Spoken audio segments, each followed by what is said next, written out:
안녕하십니까. 저는 평촌 서울나우병원에서 손과 손목, 팔꿈치 질환, 그리고 상지의 말초 신경 질환을 전공으로 보고 있는 김정환 원장입니다.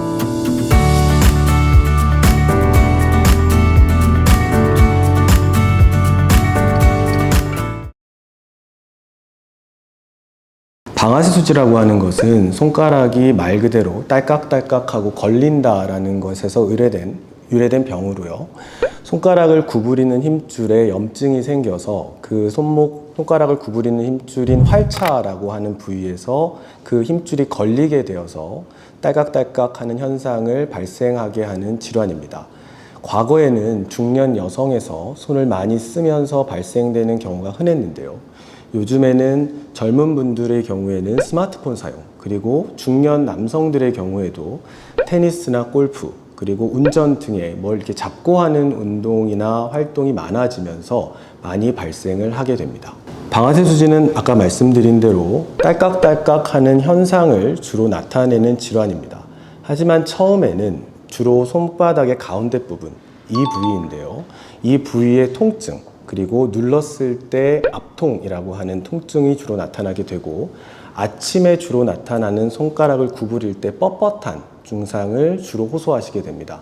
증상이 심해지면 낮에도 지속되는 손가락 구부리는 활동의 장애를 호소하시게 되고, 딸깍딸깍하는 현상을 지나 이것이 더 심해지게 되면 손가락의 잠김 현상이라고 표현을 하게 되는데, 손가락을 구부린 상태에서 본인의 힘으로는 펴지 못하고 강제로 펴야 펴진다거나, 또는 반대로 구부리는 것이 되지 않아 강제로 구부려야 구부러지는 그런 현상이 발생되기도 합니다.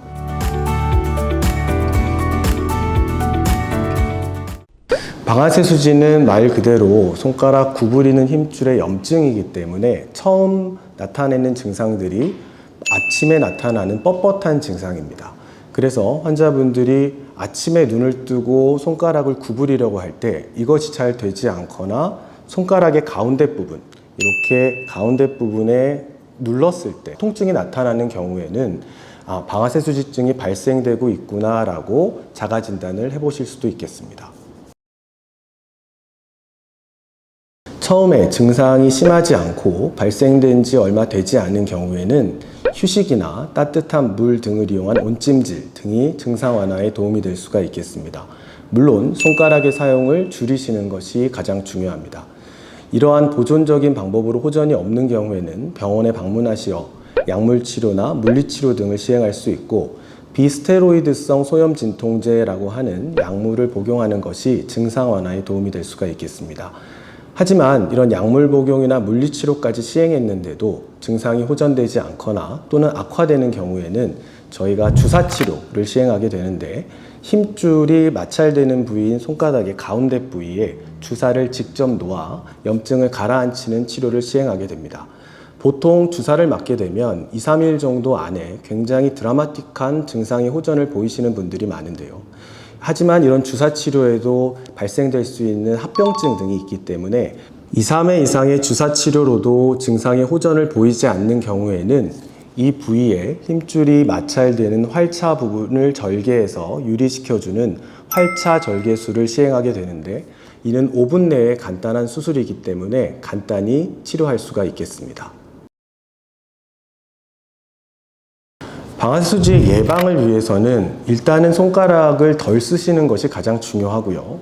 손가락을 사용해야 되는 경우, 특히 무엇을 이렇게 오래 잡거나 하는 운동, 테니스, 골프, 라켓 스포츠, 헬스 등이 해당이 되겠는데, 이런 경우에는 반대 방향으로 손가락 구부리는 힘줄을 당겨주는 이런 방향으로의 스트레칭을 중간중간 시행해 주시는 것이 증상을 발생되는 것을 예방할 수 있는 예방 운동이 되겠습니다.